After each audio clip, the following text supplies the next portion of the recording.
The most important change in air combat is not visible on radar. It is measured in minutes removed from the enemy's response. Strategic context. For more than 70 years, air combat has been defined by speed, altitude, and information. From the first jet fighters of the Cold War to fifth-generation stealth aircraft, each era has been shaped by a balance between propulsion, sensors, and operational doctrine. Today, that balance is approaching a structural limit. Conventional jet propulsion is nearing the edge of what physics, materials, and fuel efficiency can sustain. At the same time, modern air defenses are becoming faster, smarter, and more networked. This convergence has created a strategic problem. Advanced air defense systems can now detect, track, and engage aircraft across wide areas. Even stealth aircraft, while still effective, operate in an environment where survivability depends increasingly on timing, coordination, and standoff weapons rather than pure invisibility. In this context, speed is regaining importance, but not in the traditional sense of dogfighting or interception. Mach 10 plus propulsion represents a shift from tactical speed to strategic speed. At these velocities, distance collapses. A platform can cross continents in under an hour, strike time-sensitive targets, or collect intelligence before adversaries can react. The objective is not maneuver combat, but operational surprise, compressed decision timelines, and denial of response options. This concept did not emerge suddenly. Hypersonic research has existed since the early Cold War, driven by ballistic missile development and experimental aircraft programs. However, most of these efforts focused on brief test flights or missile applications. The current shift is towards sustained, controlled, reusable flight within the atmosphere at hypersonic and near-hypersonic speeds. For military planners, this capability alters deterrence and escalation dynamics. A system that can reach any theater rapidly without relying on forward bases reduces vulnerability and increases flexibility. It also challenges existing early warning and command systems that were designed around slower, more predictable threats. Mach 10 plus propulsion is therefore not simply an engineering milestone. It is a response to a strategic environment where reaction time, survivability, and global reach are becoming decisive factors in air combat and air power projection. Design philosophy. Designing a propulsion system capable of Mach 10 plus flight requires a fundamentally different mindset from traditional aircraft development. The primary challenge is that at such speeds, the atmosphere itself becomes a limiting factor. Air is no longer just a medium for lift and combustion, it becomes a source of extreme heat, pressure, and structural stress. The first design goal is thermal management. At Mach 10, friction and compression heat can raise surface temperatures to levels that exceed the melting points of conventional aerospace alloys. Engineers must therefore design the aircraft and engine as an integrated thermal system. Heat is not merely resisted, it is redirected, absorbed, and in some cases used as part of the propulsion process. The second goal is propulsion efficiency across a wide speed range. A vehicle must accelerate from takeoff or launch conditions to hypersonic speeds. No single engine cycle performs optimally across this entire envelope. This constraint drives the development of combined cycle engines that transition between different operating modes as speed increases. The third goal is stability and control. At hypersonic speeds, small disturbances can lead to large aerodynamic consequences. Shock waves form along the airframe and control surfaces operate in highly nonlinear airflow. The design must prioritize inherent stability and predictive control rather than reactive maneuvering. Trade-offs are unavoidable. Payload capacity is limited because structural mass and thermal protection consume weight. Stealth shaping is constrained by thermal and aerodynamic requirements. Endurance is reduced because hypersonic flight is fuel-intensive. Engineers must decide where performance is essential and where compromises are acceptable. This design philosophy reflects a shift away from multi-role flexibility toward mission-specific optimization. Mach 10 Plus platforms are not intended to replace conventional fighters or bombers. They are designed to fill a specific operational niche where speed and survivability outweigh versatility. Core technologies. Airframe. The airframe of a Mach 10 Plus vehicle is shaped as much by heat as by aerodynamics. Traditional wings and fuselages give way to blended lifting bodies that distribute thermal loads across the structure. Sharp leading edges are often unavoidable for hypersonic efficiency, but they must be constructed from materials capable of withstanding extreme temperatures. Advanced ceramics, carbon-carbon composites, and high-temperature alloys are used extensively. In some designs, the airframe itself functions as part of the propulsion system, compressing incoming air before it reaches the engine. This integration reduces complexity but increases design risk, as structural failure directly affects propulsion performance. Stealth and sensors. At hypersonic speeds, stealth takes on a different meaning. Radar cross-section reduction remains relevant, but thermal and infrared signatures become dominant concerns. The intense heat generated by flight makes complete concealment impractical. Instead, designers focus on signature management rather than elimination. Flight profiles, altitude selection, and mission timing are used to reduce exposure.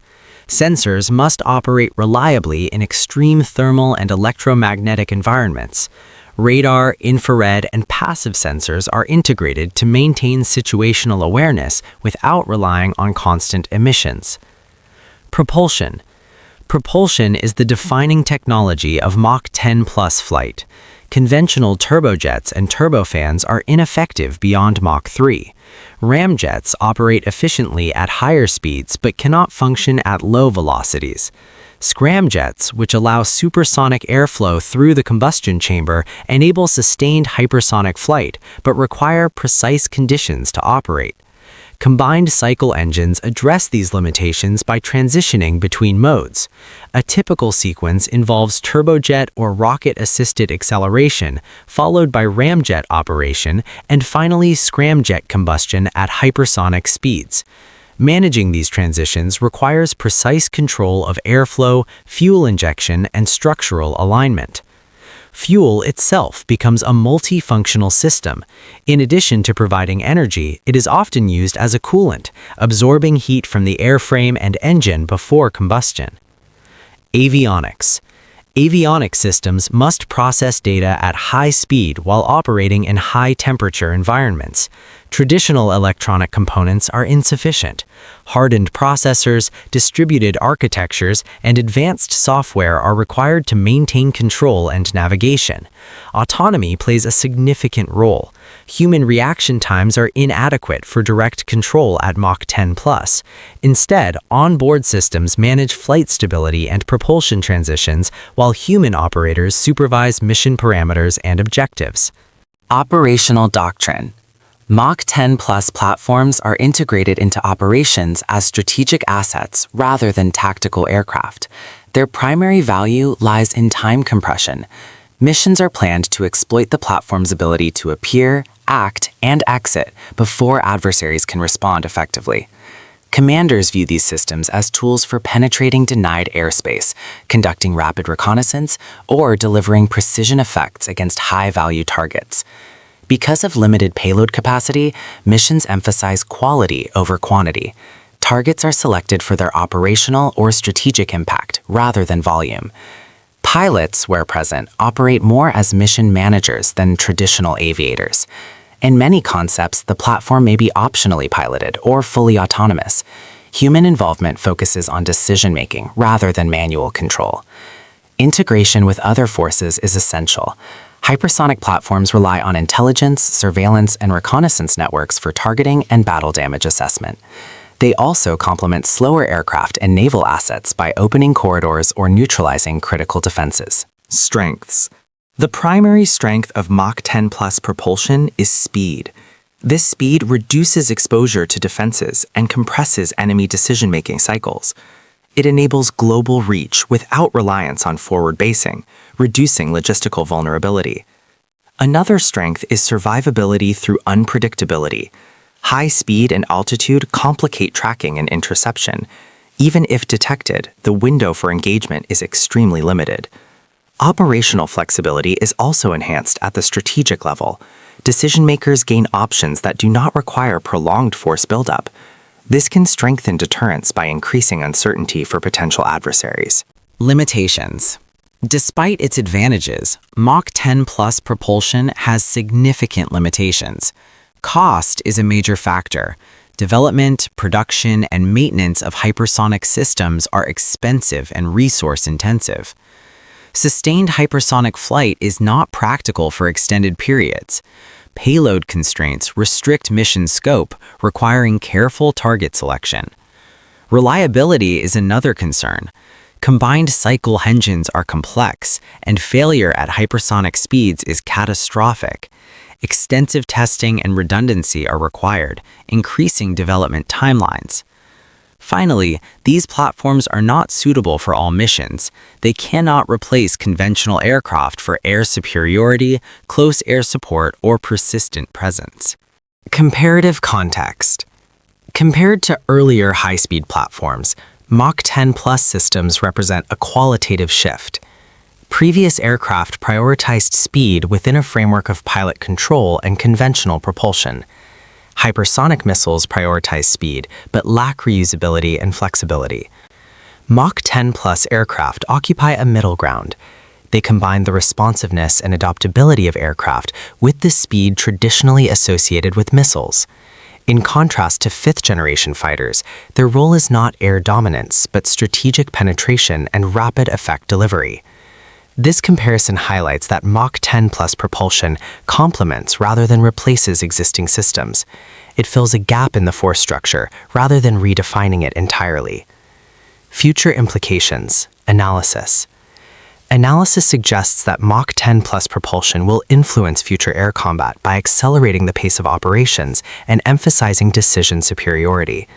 As these systems mature, adversaries are likely to invest in countermeasures, including improved tracking, space-based sensors, and faster interceptors. Uncertainty remains regarding scalability and sustainability. It is unclear whether hypersonic aircraft can be produced and operated in numbers sufficient to influence large-scale conflicts. Technological breakthroughs in materials and propulsion could reduce costs, but timelines are uncertain. What is clear is that Mach 10 Plus propulsion represents a departure from incremental improvement. It reflects a recognition that future air combat may be defined less by maneuver and more by time, reach, and integration across domains. The emergence of these systems signals a transition towards an era where speed is not merely an advantage, but a strategic instrument, reshaping how air power is conceived, deployed, and defended against. Strong hook. Here are strong, intelligence briefing-style hooks that fit military aviation hub standards and can be used at the very start of the documentary.